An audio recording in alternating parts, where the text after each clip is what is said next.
de cierto año en concreto, el año 2011, la pérdida empresarial empieza a remontar, pero la pérdida salarial sigue bajando y se van separando. Es decir, los asalariados perdemos más que lo que se pierde de beneficio empresarial.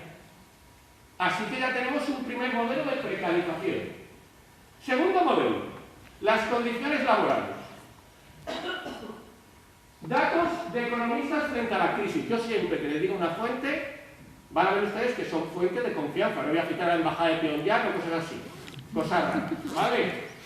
Economistas frente a la crisis. Evolución del empleo por tipo de contrato. Línea azul, empleo indefinido. Línea roja, empleo temporal. Lo de abajo son los trimestres de la EPA. El último de todos, tercer trimestre de 2016. Es decir, septiembre del año pasado. Prácticamente hace 6 meses. ¿Qué vemos? De nuevo no me interesan los datos concretos, me interesa la gráfica. Que los empleos indefinidos se empiezan a mantener estables, ya no crecen más, mientras que los empleos que son temporales suben. Es decir, que se está generando más empleo, sí, pero con una precariedad temporal muy importante.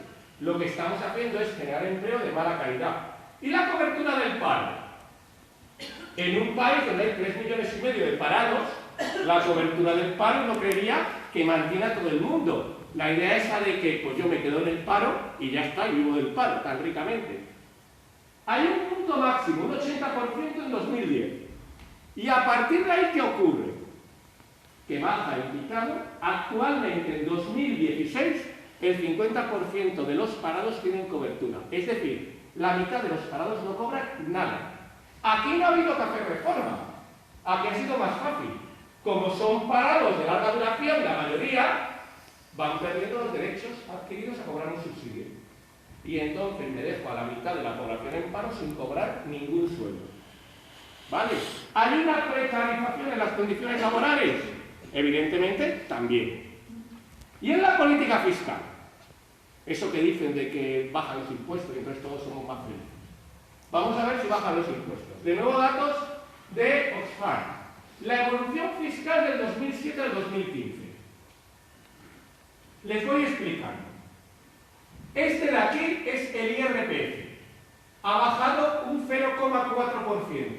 Básicamente porque justo antes de las elecciones anteriores, ustedes recordarán que el Partido Popular hizo una reforma que aumentó el déficit. Y de hecho la Comisión Europea les advirtió: oigan, es que están ustedes haciendo una reforma que aumenta el déficit. La hicieron, ahora vamos a ver cómo la resuelven. Y el IVA, los impuestos indirectos, el 8% ha subido. El IVA es el impuesto más injusto que existe, porque ustedes y Botín, la señora Botín, pagan lo mismo de IVA, teniendo distinta renta, y IRPF no. Sin embargo, el IVA todos pagamos lo mismo. Lo que quiere decir que unos pagan más que otros. Pues claro, no tiene que ver con la renta. Para mí el 21% del IVA es más que para uno de los 90, del 10% que cobra más que el 21% del IVA. Y el resto de impuestos. Impuestos especiales ha bajado y el impuesto de patrimonio y el impuesto de sociedades ha bajado espectacularmente. De hecho, si ustedes ven 13TV, que es una cadena de televisión de derechas, pero que deberían verla de vez en cuando, hay que ver de todo, pues verán que ahora mismo hay una campaña contra el impuesto de transmisiones, diciendo que se... Precarización social, conclusión, esta es la parte en la cual yo me luzco, que es la parte de filosofía pura, en la cual yo demuestro listo que soy. 3 ideas claras. Primero, desaparece la idea de convergencia europea. Los que somos mayores de aquí, que soy yo, el resto están ustedes estupendos, pues los que somos mayores aquí, sabemos que cuando empezó la transición, nuestra idea, ¿cuál era? Ser como Europa. La frase famosa era: vamos a ver si ya somos europeos. Ahora, ¿cuál es la idea? La idea es ser como China. La idea ahora es: hay que imitar a China. Qué bien funciona China, caramba. Es que no tienen ni elecciones. O sea, no se gastan ni el dinero en elecciones. Es un modelo social. Tenemos primer modelo, la convergencia con China. Segundo, la desaparición del Estado social. Ya nadie defiende el Estado social prácticamente. Todo el mundo defiende la primacía del mercado. El Estado social ha desaparecido de las ideas políticas. Y tercero, el cambio de modelo social en dos factores. Primer factor, la desigualdad que salva el modelo social. Es decir, nadie se avergüenza, ningún político se avergüenza de que la desigualdad aumente. Parece un hecho natural, parece un hecho que nos ha caído del cielo, que la desigualdad aumenta. Nadie sabe por qué. Bueno, pues la desigualdad aumenta, no pasa nada, ya baja. Esto es como lo de cuando dijo Rajoy, de nadie sabe por qué llueve. Pues esto es igual, nadie sabe por qué hay desigualdad. Y segundo, desaparece el ideal de la clase media. Todos, en el año 75, en el 80, en el 95, todos querían ser ¿qué? Clase media. Había una película española de transición que se llamaba La idea era, oiga, la clase media ahora la clase media está desaparecida. Es decir, va a haber clase baja y clase próspera. Y a partir de ahí se tiene usted. La clase media como ideal ha desaparecido.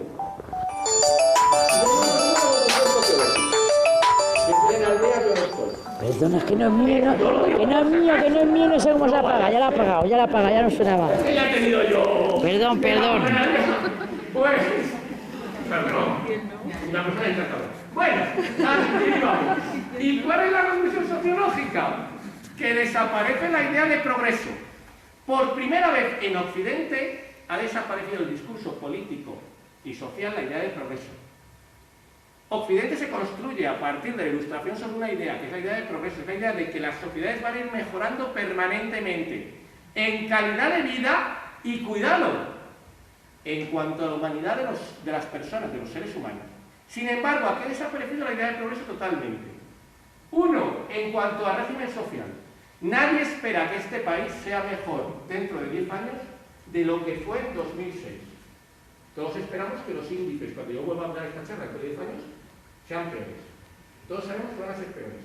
La idea de progreso social ha desaparecido. Dos, la idea de progreso generacional, que es terrorífica. Es la primera vez en España desde la Guerra Civil que ustedes piensan que sus hijos lo van a pasar peor que ustedes. Esto es increíble. Pero no solo aquí, en toda Europa. Es increíble, es la primera vez en Europa que ocurre, que es la Segunda Guerra Mundial. Todos pensábamos que nuestros hijos, yo, mis sobrinos en concreto, todos pensábamos que nuestros hijos lo iban a pasar mejor que nosotros, iban a tener más cosas. Sin embargo, ahora de pronto estamos empezando a pensar, oye, que nos van a tener menos. Así que desaparece la sociedad generacional y desaparece la personal.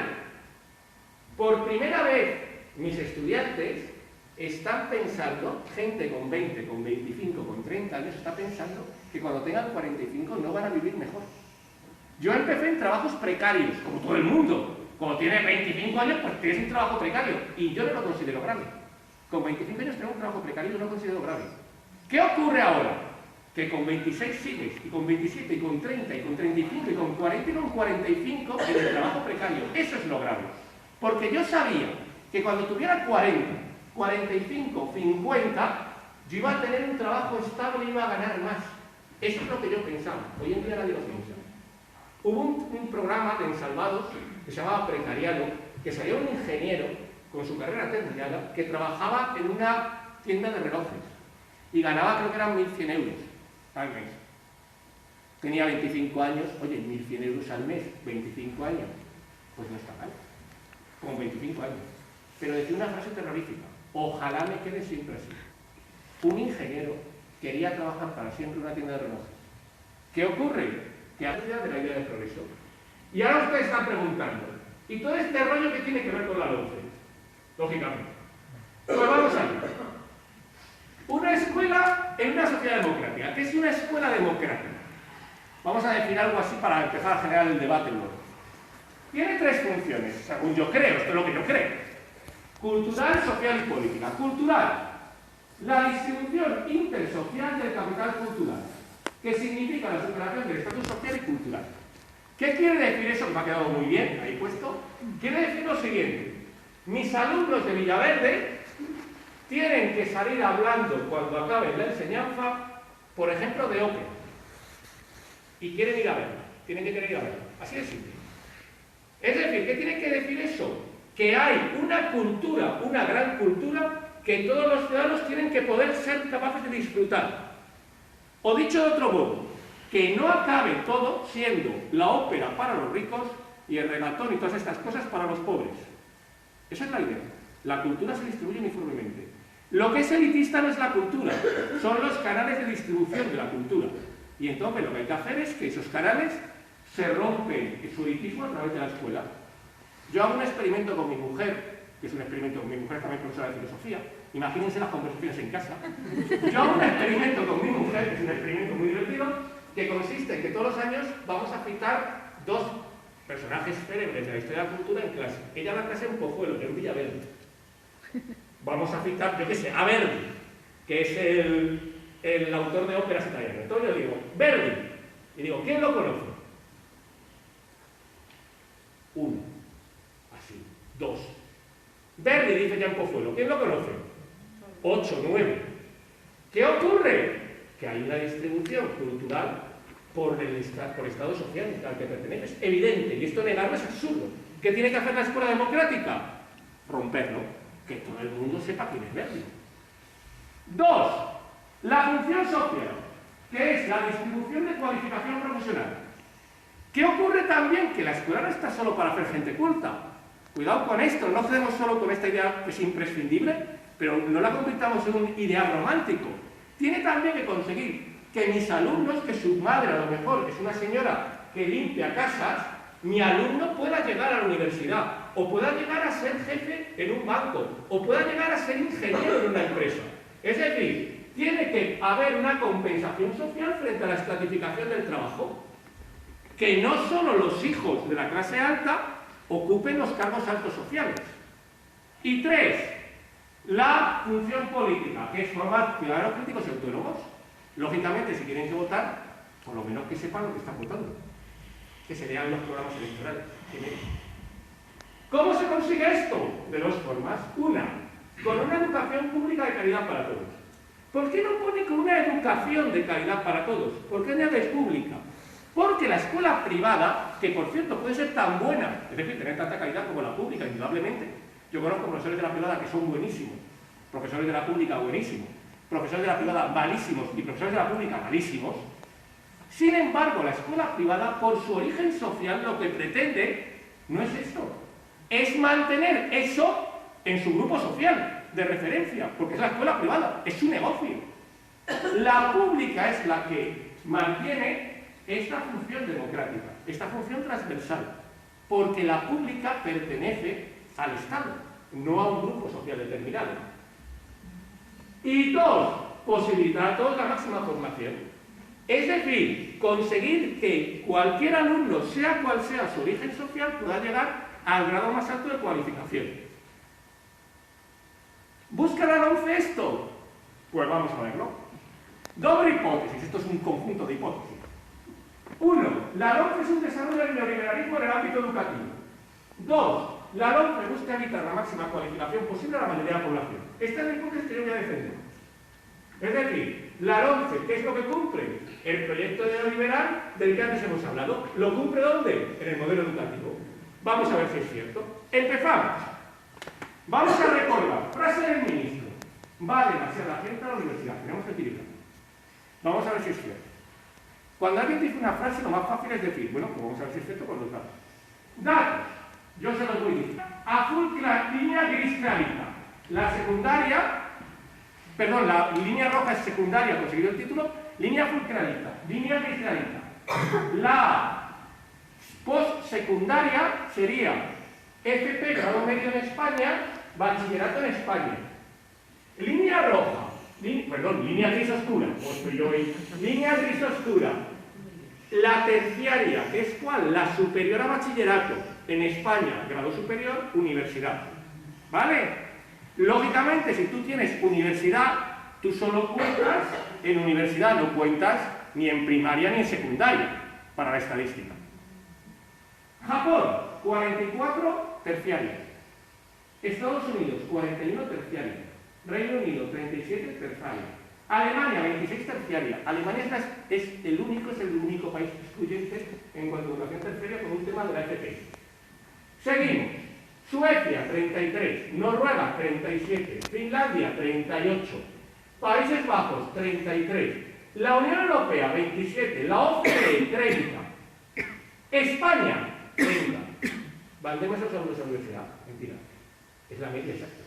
La media de la OCDE. Es mentira, me gusta mentir. De hecho, ¿cuál es el problema español? Este 22. Los alumnos que acaban la ESO y no siguen estudiando. Ese es el problema español. Es decir, la FP de grado medio. En lo otro estamos normal, estamos como todos. Nuestro problema está aquí. Que aquí hay un montón de gente que acaba la obligatoria y ya no sigue estudiando. Pero en lo otro estamos normal. Si es que son estadísticas. Quédense con esta estadística porque esta es clave. Ese 30% con la universidad es lo que molesta. Lo que molesta no es nada más. Porque si no, el ministro había dicho, tenemos que mejorar el abandono escolar. No lo ha dicho, hay mucha gente para la universidad. Quédense con eso porque esa es la clave de todo esta charla. Vamos allá. Dos modos de reducir la cualificación educativa. O la reduzco por economía o la reduzco socialmente. Por economía es inmediato y a corto plazo. Yo empiezo a subir tasas y veo a echar gente. Porque no pueden pagarlo. La social, ahí es donde va a entrar a largo plazo y generar un modelo social y un modelo educativo que haga que la gente no consiga llegar a más. La forma económica. Empezamos. Sistema económico. Rápido. ¿Cómo quiero echar a la gente? Pues muy fácil. Invirtiendo poco en educación. ¿Cuánto invierte España por alumno? $8.700 al año. Los de rojo son los países que menos invierten. En Europa, España, la República Checa y Polonia. Los de verde son los países con ingresos entre $9.000 y $12.000. Portugal invierte más que España, Francia, Alemania, Finlandia. Y los de azul son los países que más invierten. En Europa, Reino Unido, Bélgica, Noruega, Dinamarca y Suecia. Es decir, España es uno de los países de Europa que menos invierte por alumno. ¿Vale? Prácticamente esto es como en Eurovisión, siempre estamos por debajo. No hay problema. Más forma económica. En la universidad, yo tengo un sistema que permite a los alumnos llegar a la universidad. Y quiero echar de la universidad. Es muy fácil. Vamos a hacerlo económicamente. Europa es el país, uno de los países de Europa que menos, España es el país de Europa que menos invierte en alumnos, pero sin embargo es, junto con Italia, Lituania y el Reino Unido, el país de Europa que tiene más caras las tasas universitarias. Ya está. ¿Qué hago? En periodo de crisis subo las tasas, que es lo que se hizo, y entonces voy y echo a los alumnos de la universidad. ¿Vale? Ya está. Y alguien puede decir, ¿pero hay becas? Sí, sí. Ahí está. Bajo las becas. Hago un truco, que es muy inteligente. Cada vez doy más becas. Hay mayor número de becas. El ministro dice la verdad. Ahora, no estamos dando más becas que nunca, claro. Pero de menor cuantía. ¿Qué es lo que consigo? Como son de menor cuantía y he precarizado las condiciones laborales, aunque un alumno tenga beca y trabaje, vamos a imaginar, no consigue pagar una matrícula más cara de Europa. Y entonces viene el resultado. ¿Cuántos alumnos han abandonado la universidad desde el año 2012-2013? 125.000. Es inmediato. Me he cargado a 125.000. 22.000. 12, 13. 21.000. 13, 14. 52.000. 14, 15. 32.000. 15, 16. ¿Qué hago? Voy echando gente. Este año, claro. Este año todavía no hay datos, lógicamente, pero eso es hasta el año pasado. Así es que hago. Ya tengo un sistema de selección natural. No puedes pagar a la calle. Hecho. Primer sistema para quitar la cualificación. Ahora viene el segundo, a largo plazo. Pero tengo alumnos que tienen ahora 5 años, que tienen 10, que tienen 15. ¿Qué voy a hacer, la luz? Empezamos. Se dice, es que la educación española es muy mala, es que la educación española es un desastre, es que la educación española es horrible, es que no funciona. Bueno, pues vamos a ver. Y se nos pone siempre el informe PISA. Independientemente de lo que yo opine del informe PISA, que mi opinión no es buena, el informe PISA mide lo que mide. Claro, es como mis exámenes no miden si el alumno sabe filosofía, miden lo que miden. Hay que ser idiota para ser profesor y creerse que uno con un examen ve si el alumno sabe o no. Hombre, no, miden lo que mide. Vamos a ser sinceros, es el problema de los exámenes. PISA por comunidades. PISA 2015, la última. La línea azul es España. OCDE, España, OCDE, OCDE, España. Como ven, España y la OCDE están muy similares en la media. Ahora, comunidades autónomas que están por encima del nivel nacional medio. En ciencias, 1, 2, 3, 4, 5, 6, 7, 8, 9, 10 y 11. Y por debajo solo 1, 2, 3, 4, 5 y 6. De 17 a 11 están por encima. En lectura, 1, 2, 3, 4, 5, 6, 7, 8, 9, 10. Por debajo, 7. En matemáticas, 1, 2, 3, 4, 5, 6, 7, 8, 9, 10. Por debajo de la media española, 6. Y entre la OCDE y España, 1. Si el sistema educativo español fuera tan malo, ¿cómo estarían todas? Por debajo. Lógicamente. No es un problema del sistema. Es decir, el sistema educativo español es al menos tan malo como el de la OCDE o como lo de los países de la Unión Europea. ¿Cuál es el problema entonces? Datos del PISA 2012, es que estos todavía no se sacó el Ministerio, pero son del 2012. El problema es, si yo cojo a los alumnos en función de la repetición de curso, los alumnos en España, que es la línea roja, sacan peor resultado que los alumnos de la OCDE y de la Unión Europea. Los que repiten, no los que no repiten. Si yo cojo a los alumnos inmigrantes en España, los alumnos inmigrantes en España sacan peores notas que los alumnos inmigrantes de la Unión Europea y de la OCDE. Los alumnos que no son ni repetidores ni inmigrantes sacan mejor nota. Con lo cual, ¿cuál es el problema de España? Pues el problema es lo que se llama atención a la diversidad. Ese es nuestro problema educativo. Nuestro problema educativo no es el sistema normal, es el sistema de atención a la diversidad. Es decir, tengo una serie de alumnos que tienen problemas y el sistema que hace no les apoya. Y entonces esos alumnos van bajando cada vez más de nivel y arrastran en la media aritmética al resto. Modelos educativos, hay dos fundamentales, el inclusivo y el diferencial. Vamos allá. Ahora el diferencial le añado de excelencia, pues no sé por qué, porque aquí todo lo de excelencia también es una mejor. El inclusivo, ¿qué defiende? La educación básica universal. ¿Qué defiende el de excelencia? La educación básica universal. Los dos defienden lo mismo.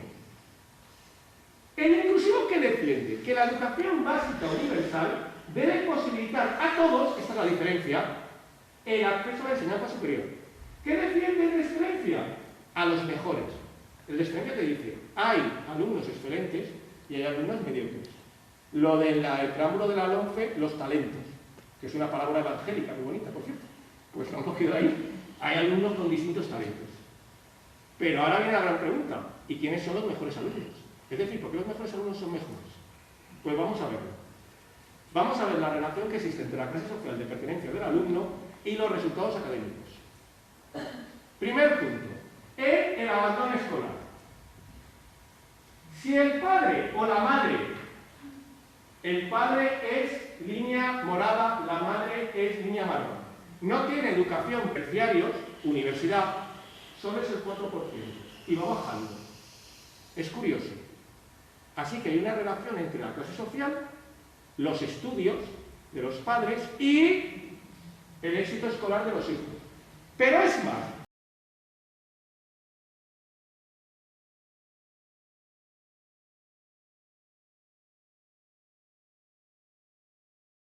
Si cogemos el informe PISA 2015, el último, y vemos los resultados, veremos que cuando el nivel educativo es bajo, medio alto o alto, siendo España la línea verde, la línea azul, la OCDE, y la línea roja, la Unión Europea, ¿qué ocurre? Que en todas partes del mundo es igual. Conforme suben los estudios, sube el éxito escolar. ¿Qué es el factor fundamental del éxito de los estudios? O uno de los fundamentales, la pertenencia a la clase social de los alumnos. Ese es el factor fundamental. Esa es la idea. Y la educación y la asistencia social. ¿Pero qué ocurría en España, curiosamente? Esta es también muy interesante. Son distintos países comparando qué hijos llegan a la universidad. Si yo me voy, por ejemplo, a países europeos, la media de la OCDE está en torno al 9%. Es decir, de gente cuyo padre o madre no ha ido a la universidad, solo el 9% de esos niños llegan a la universidad en la OCDE. En España, ¿qué ha ocurrido hasta ahora? Que ha llegado al 33%. De hecho, en el año 70, en España, iba el 3% de la población a la universidad. Esto lo decía el informe del año 69, el libro blanco de la ley de reforma de la ley de 70, de Villar Parasier, que por cierto un día habría que hacer un homenaje porque es increíble esa ley en su contexto, lógicamente, en el contexto del franquismo. Es increíble lo progresista que le salió. Así que teníamos un sistema educativo que, claro, que llevaba mucha gente a la universidad. ¿Y qué ocurre cuando van a la universidad? Informe BBVA, este es de la OCDE. ¿Qué ocurre? Clases trabajadoras, clases intermedias, profesionales y directivos. Si el hijo tiene menos de secundaria, lógicamente las clases trabajadoras nunca llegan. Las clases trabajadoras, si el hijo tiene menos de secundaria, ¿cuántos llegarán a funciones directivas? Pues el 3%. A lo mejor en el narcotráfico. Tú llegas y conquistas. Claro, porque claro, ¿quién te va a contratar a ti de director de Google si no tienes estudios? Nadie.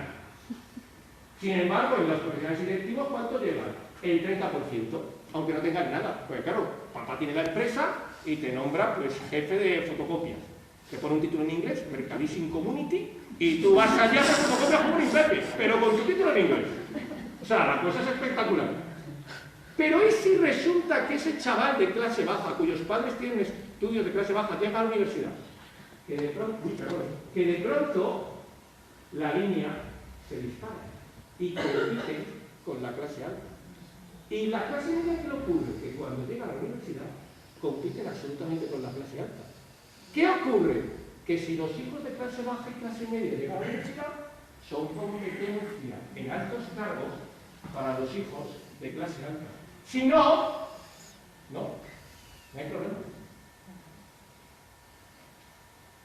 ¿Quién responde a qué universitarios sobran? Es decir, la pregunta del ministro era, ¿sobran muchos universitarios? Bueno, pues ¿cuáles? Dígame, ¿cuáles? La LOMCE. ¿Quiénes sobran? La clase baja y media. ¿Cómo lo va a hacer? Segregando al alumnado. Y ya entramos en el final. Vamos a desenmascarar a la LOMCE. ¿Cómo lo vamos a hacer? Muy fácil. Primero, vamos a decir que la LOMCE está vigente. Y está vigente en 4 aspectos fundamentales. 1. En la legislación. La legislación actual se está haciendo de acuerdo a la LOMCE. Y ello implica toda la legislación que se hace, toda la estructura legislativa y la selección del organigrama, es decir, de los directores y de los cargos políticos y de los cargos educativos. Hay una frase del conde de Romanones, que era un político español del primer tercio del siglo XX, que decía: hagan ustedes las leyes y déjenme a mí los reglamentos. Porque con los reglamentos es con lo que tú haces realmente en la política. Pues aquí tenemos, 1, la legislación se está haciendo de acuerdo a la LOMCE. 2, la disposición final quinta ponía claramente que este año la reválida no iba a valer ni para conseguir el título de la ESO ni para conseguir el título de bachillerato. Lo ponía. Luego no ha habido ningún cambio en eso. Así que la LOMCE está vigente plenamente. Vamos a ver el preámbulo de la LOMCE. Vamos a desenmascarar la LOMCE de su preámbulo. Dice el preámbulo: el aprendizaje en la escuela debe ir dirigido a formular personas autónomas críticas con pensamiento propio. Todos los alumnos y alumnas tienen un sueño. Yo la última frase no sé qué vino, pero la puse. Es que tienen sueño. Es que no están casi en su vida. Bueno, 2. Los principios sobre los cuales pivota la reforma son fundamentalmente el aumento de la autonomía de los centros, refuerzo de la capacidad de gestión de la dirección de los centros, evaluaciones externas, la racionalización de la oferta educativa y la flexibilización de las trayectorias. Parece perfecto que uno dice: ¡joder! ¡Qué bonito lo de las personas autónomas! Empezamos. Primero, aumento de la autonomía de los centros. 47 directores nombrados a dedo en Madrid, en verano. Toma autonomía de los centros. Esto se acuerdan, fue un escándalo. Este verano, además, no estamos hablando de cosas raras. Segundo, es refuerzo de la capacidad de gestión de la dirección. 20 directores vetados. El refuerzo de la dirección. El que se mueve, no sale en la foto, decía Alfonso Guerra, una frase famosa de los años 80.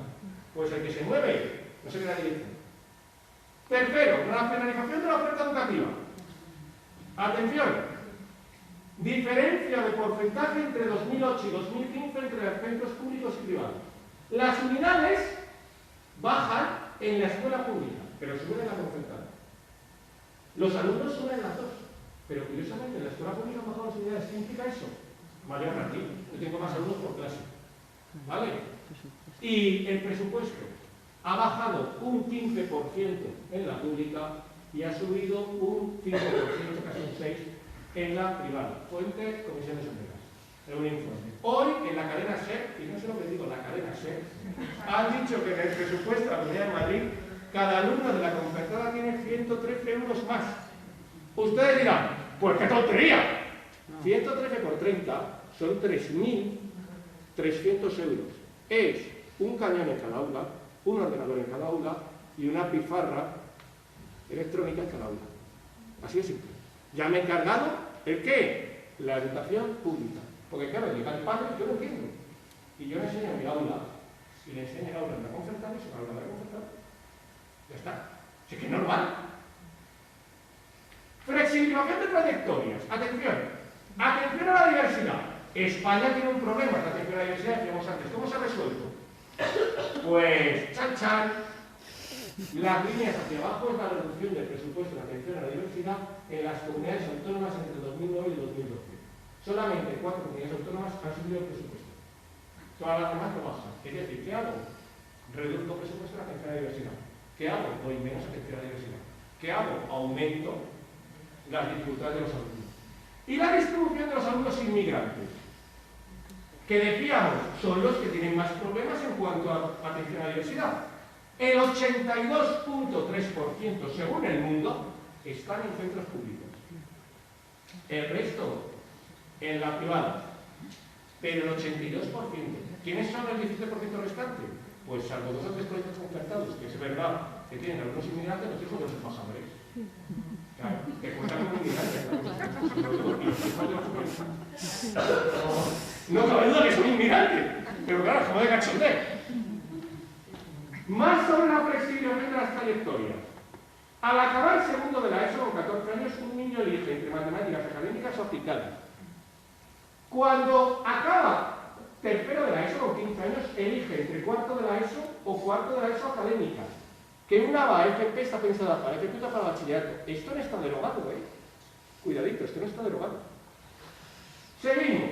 Al acabar cuarto de la ESO, se consigue, si la prueba la revalida, un título diferenciado. Esto tampoco está derogado. En la disposición quinta ponía que este año no. Vamos a ver el año que viene. Pues aquí estamos todos con el pacto educativo, ahora vamos a hablar un segundo del pacto educativo.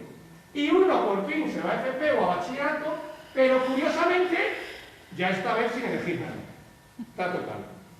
Y las evaluaciones externas, pues muy fácil, las famosas revaluaciones. Una sociedad neoliberal. ¿Cuál es el problema? El problema es que son contrarias. No puede haber un Estado social y democrático de derecho y una sociedad neoliberal. Recordamos, España se constituye un Estado social y democrático de derecho. La pregunta que nos tenemos que hacer y que tenemos que ver la contestación ahora es muy peligrosa. Es, ¿esto hasta cuándo? Es decir, se nos está acabando el tiempo. Se busca que España deje de ser un Estado social y democrático de derecho. Y por eso, el 9 de marzo, para ir contra esta ley que busca precisamente eso, hacemos una huelga. Y por eso yo voy a hacer huelga y con esto ya hemos acabado.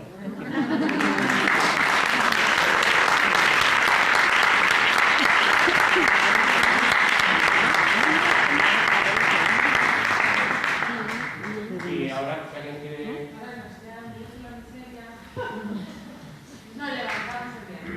Muy bien, ahí, hombre, alegría.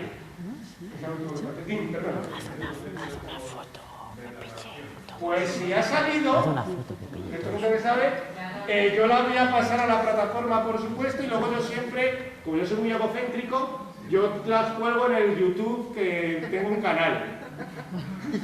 Sí, sí, yo soy muy egocéntrico. No, a ver, soy egocéntrico pero vago. O sea, vamos a ver. Claro, yo llego a casa, tengo que ver el fútbol, las noticias, yo qué sé. Desde ahí. ¿Vale? Segundo escalón. Segundo escalón. Bueno, dejamos así que claro. No nos parece como que estamos viendo de... Vale, entonces yo la pasaré también, está también en Periscope, entonces yo la paso y se podrá ver. ¿Vale? ¿El PowerPoint está disponible en algún sitio? El PowerPoint, también si se quiere, yo lo puedo pasar sin problemas. ¿Vale? Hay datos que sí que nos interesan. Los datos, yo también puedo pasar los informes en los que están basados los datos. ¿Vale? De hecho, son informes, son 2 del BBVA, 1 de Intermón, 1 de Comisiones Obreras, y luego sobre, bueno, los recortes de prensa ya han visto que siempre sale, pues si eso el mundo, para que no haya problemas. ¿De acuerdo? Y luego lo único es que hay unos datos, el informe PISA, se lo pueden ustedes descargar de la página del Ministerio, y vienen no vienen gráficas, lo que vienen son los Excel. Pero vamos, con un Excel es muy fácil hacer una gráfica, eso no hay mayor problema, de hecho es una cutre lo que yo he presentado aquí de gráfica de esto, pero eso se puede hacer sin ningún problema. ¿Vale? Hay un asunto que me preocupa especialmente cuando se habla de los itinerarios y cómo segregar a los alumnos, que me da tiempo a mencionar y que me parece muy grave, que es el tema del PEMAR, lo que antes se llamaba la diversificación. Se ha adelantado a segundo y tercero de la ESO y estos alumnos se van a encontrar en tercero de la ESO que vuelven al sistema ordinario en cuarto con ningún tipo de diversificación curricular, ningún tipo de apoyo, que se vuelven al aula ordinaria. Con lo cual, para este tipo de alumnos va a ser muy complicado enfrentarse después de venir de un tema, es decir, que están prácticamente abandonados a su suerte. Y lo mismo pasa con la FP básica, que es una auténtica barbaridad. O sea, que son dos datos que son, yo creo que explicitan muy bien lo que está pasando con el alumnado que tiene necesidades distintas. Además son alumnos muy caros para el sistema porque necesitan grupos reducidos, necesitan más apoyos y claro, eso es lo que se ha hecho básicamente, que se aburran, ¿no? Hasta que se aburran, lo que has comentado tú, Enrique. Claro, el PEMAR, para que todo el mundo lo sepa, es, antes había tercero y cuarto de DIVER, entonces se les unificaban todas las materias en ámbitos. Tenían 2 ámbitos, sociolingüístico y científico. Y entonces, con eso conseguían el título de la ESO. Actualmente, eso se hace en segundo y tercero y luego vuelven a un cuarto con 9 materias. Con lo cual, los alumnos están abocados al fracaso escolar, lógicamente. Y sobre la formación profesional básica, hay un truco que es genial. Esto lo cuento, es un truco que va a hacer el Ministerio, que es el siguiente. Quien apruebe la formación profesional básica pasa a la estadística europea como que tiene la enseñanza secundaria cumplida y la FP de grado medio.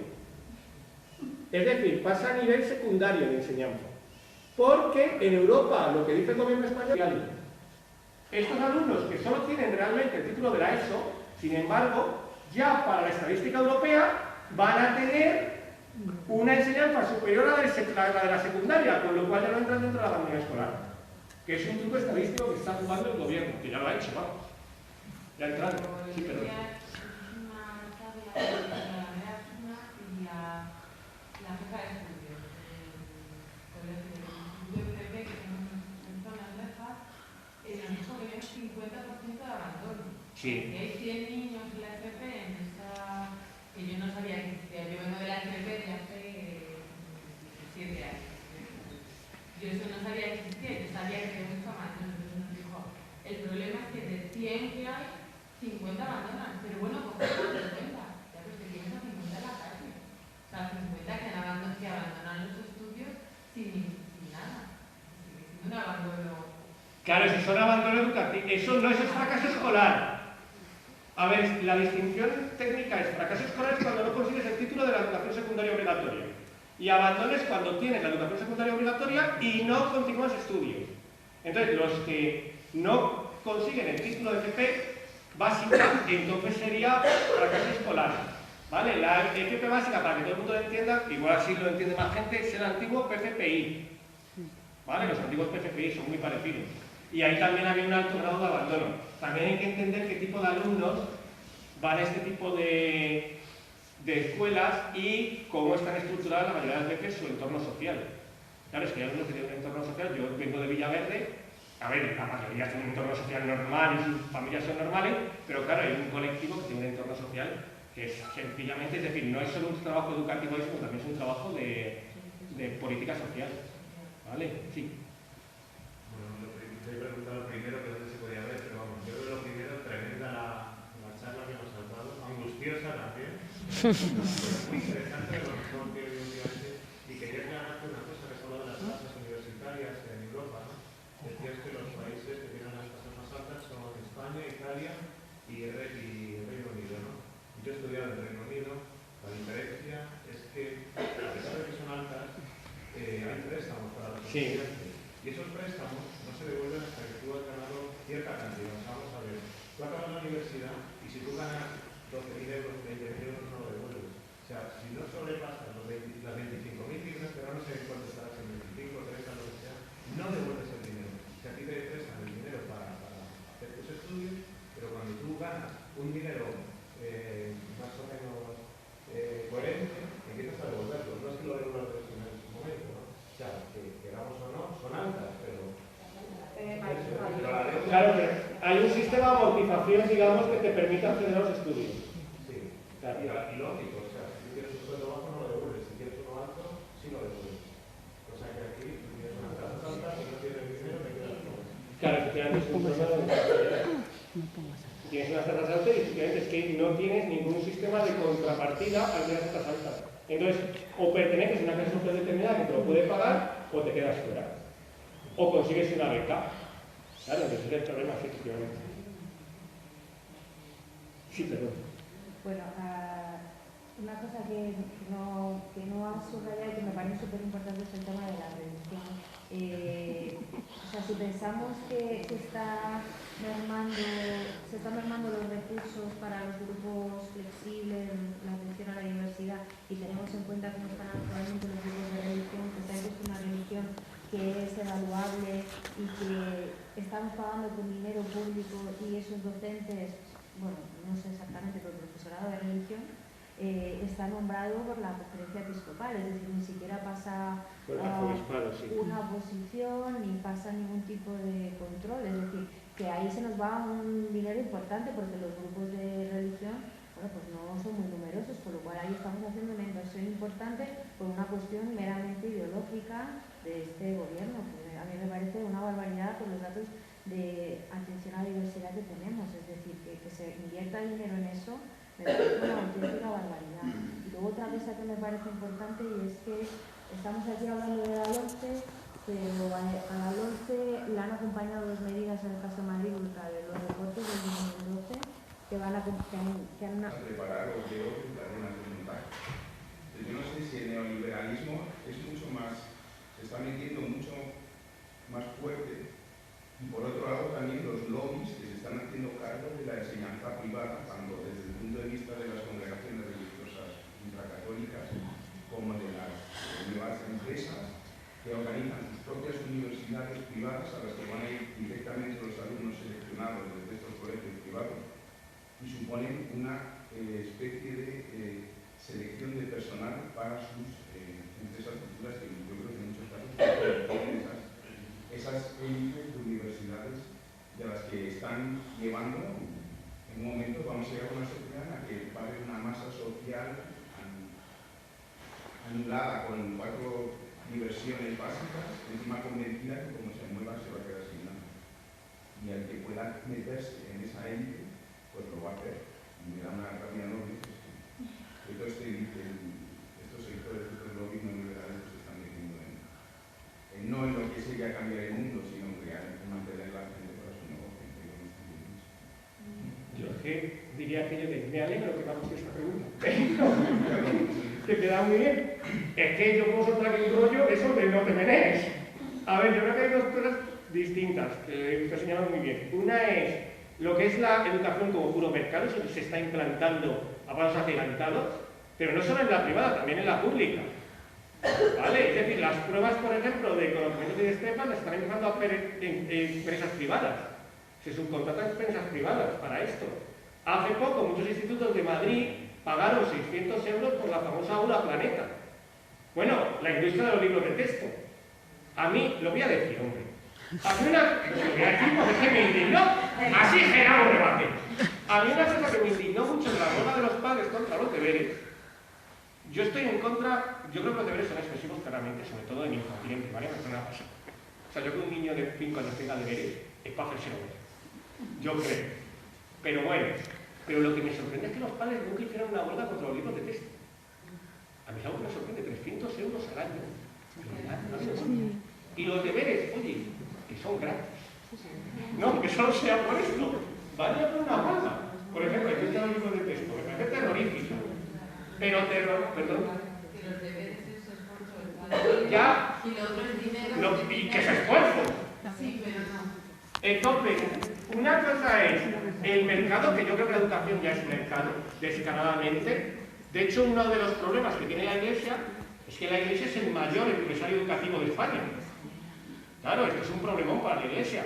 O sea, no está detrás solo la salvación de las almas y la economía de salvación, que se decía en mis tiempos. Hay más economía detrás de la Iglesia. Y dos, es la idea de lo de la formación de los individuos.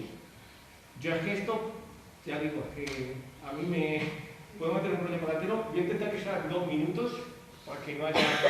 Yo creo que la diferencia fundamental es que en el capitalismo clásico el individuo era un yo constituido y permanente. Y de hecho el ideal era que tú no cambiaras. Tú seguías manteniéndote en tu yo siempre y luchabas ante la adversidad intentando imponer tu yo a la adversidad. El ideal Robinson Crusoe, para entendernos. Robinson Crusoe llega a la isla, Robinson Crusoe es una novela de inicios del capitalismo. ¿Y qué tiene que hacer? Pues convertir la isla en su mundo. ¿Y lo hace cómo? Con esfuerzo y trabajo. Y él no cambia. ¿Cambia qué? La isla.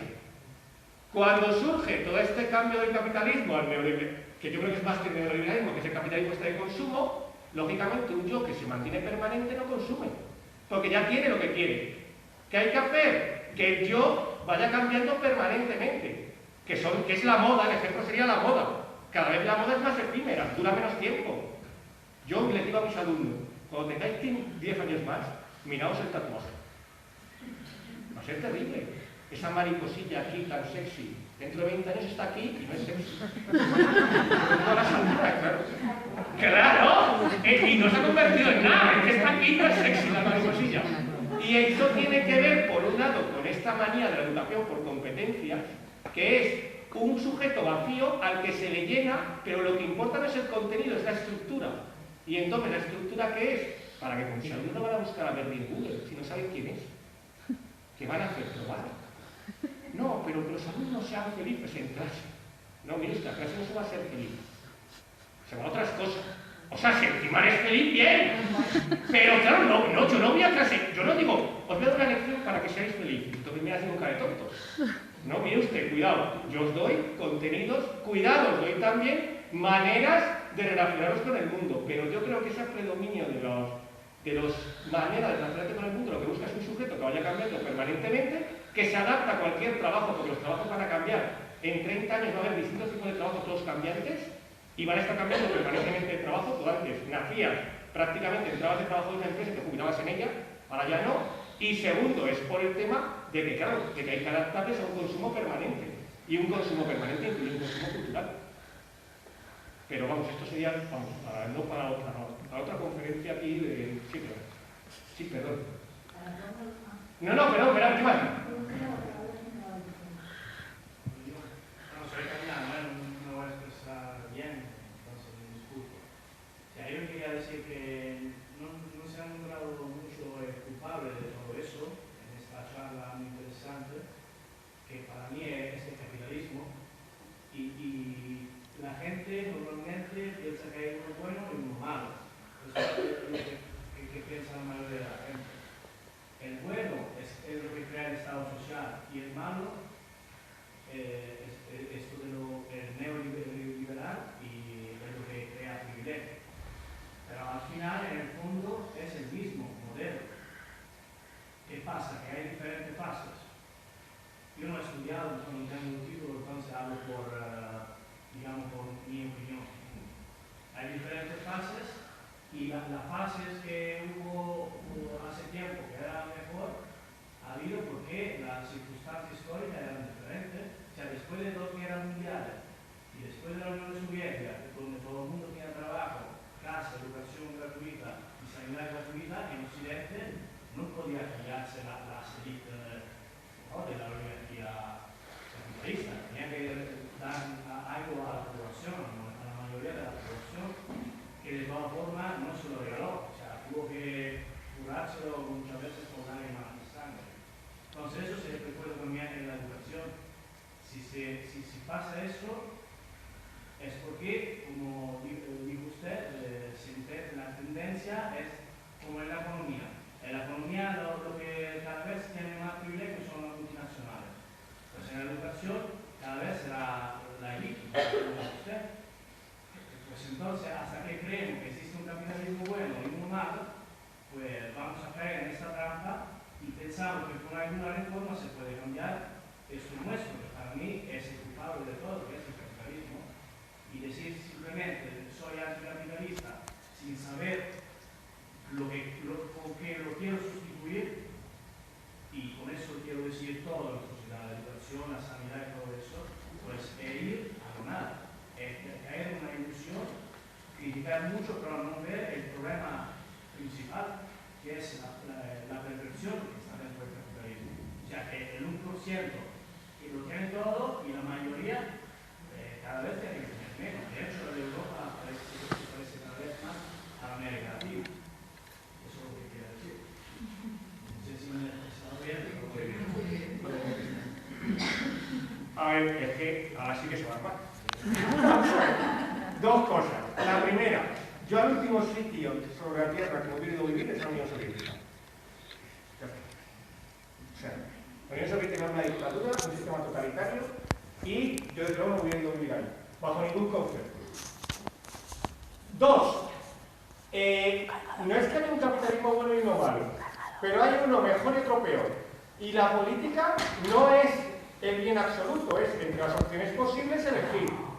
Quiero decir, la política no es solo construir bonitas terrazas y jardines colgantes de Babilonia, es también, cuando hay una gotera, taparla.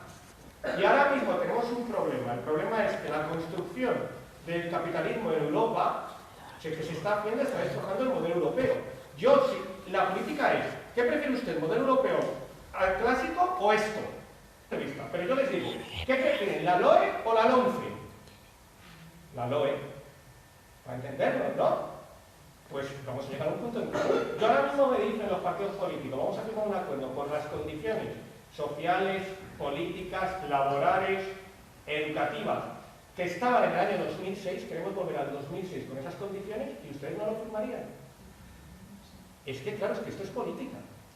Otra cosa es que podamos hacer una crítica al capitalismo, que yo estaría de acuerdo. Yo tengo un blog que se llama Si es que a esto se le puede llamar vivir, y ahí hay artículos sobre el capitalismo a mansalva. Y yo soy anticapitalista. Pero claro, una cosa es eso y otra cosa es decir en política. ¿Y ahora qué decimos? Bueno, pues el capitalismo es el culpable de todo. Sí, pero ojo, el capitalismo es el capitalismo. ¿Vale? No sé si me... Sí, perdón. Oigan, si alguien va aquí a intervenir, pero que puede, que yo parto un culo así.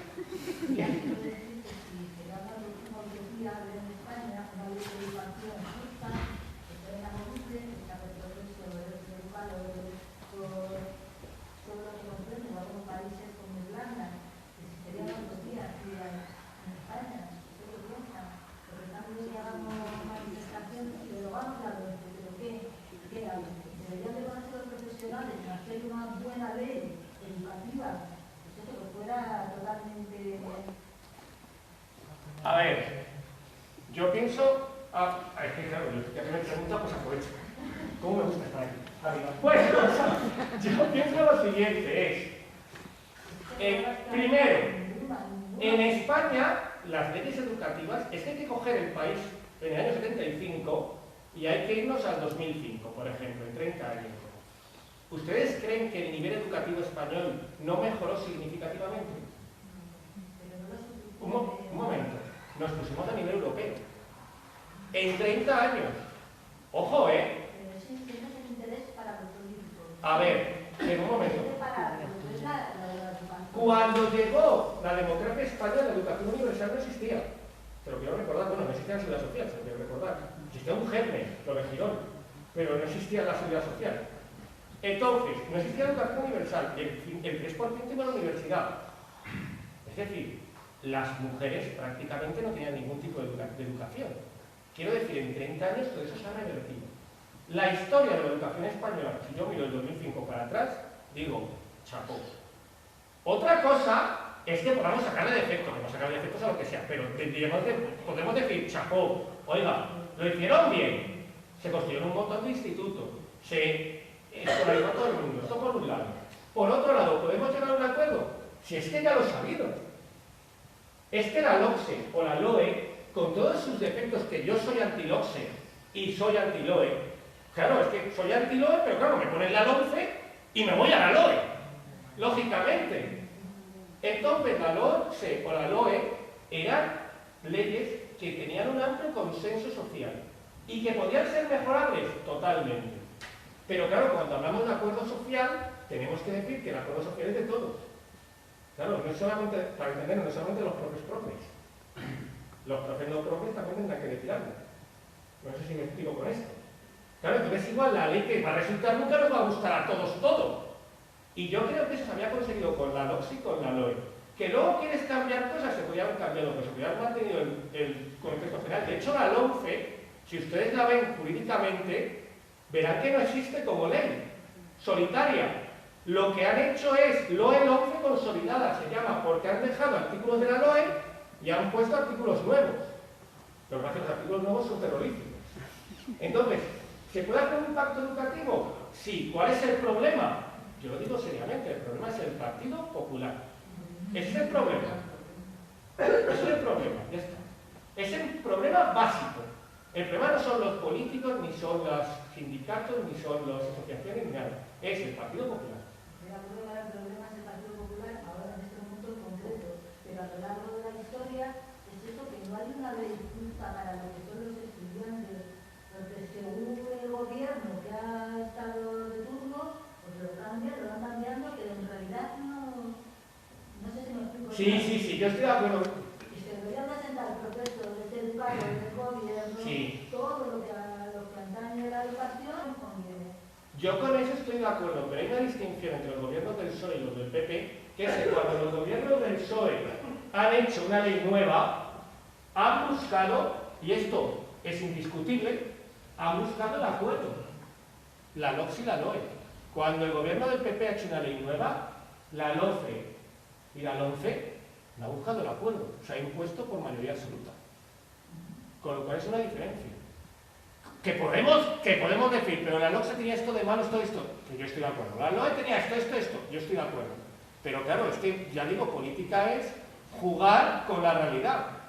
Y yo creo que las leyes educativas en España han cumplido un papel muy importante y han funcionado relativamente bien. Que ahora es el momento, a lo mejor, aprovechando esto, de hacer una ley, que tiene usted razón, que es mejor en las anteriores, por supuesto, pero que desde luego hay que tener en cuenta que nunca el gobierno del PSOE ha hecho leyes solo con ellos. Ha pactado con todos, desde los nacionalistas hasta Izquierda Unida entonces, hasta los sindicatos o las organizaciones profesionales.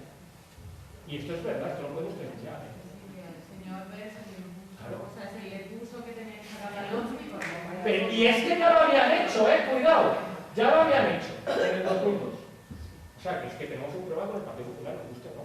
Sí, perdón. Bueno, con la ciudad de Blanco y luego la... Bueno, yo me he encantado la charla, pero la verdad es que me voy un poco deprimida. Y mi pregunta es, ¿ahora qué hacemos?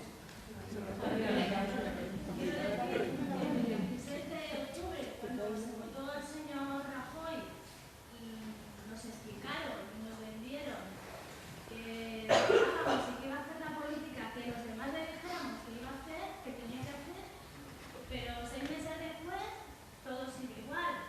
Han empezado a crear comisiones para 6 pactos de Estado, uno de ellos es educativo, pero yo no veo